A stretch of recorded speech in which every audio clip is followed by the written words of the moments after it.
Hi, welcome to Richard Cabile YouTube channel, and for today's tutorial, I will be teaching you on how to allow and don't allow calendars in content and privacy restrictions on iPhone X. But first, kindly subscribe to this channel and don't forget to hit the subscribe button and the bell to notify you for the new updates. And let's start. Using your iPhone X from your home screen, first go to Settings.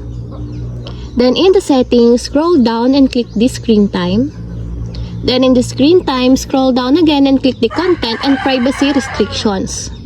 Then after that, in the content and privacy restrictions, scroll down and go to privacy sections, then click the calendars. Then in the calendars, if you want to change it to allow changes, just click it until there's a check mark on the side.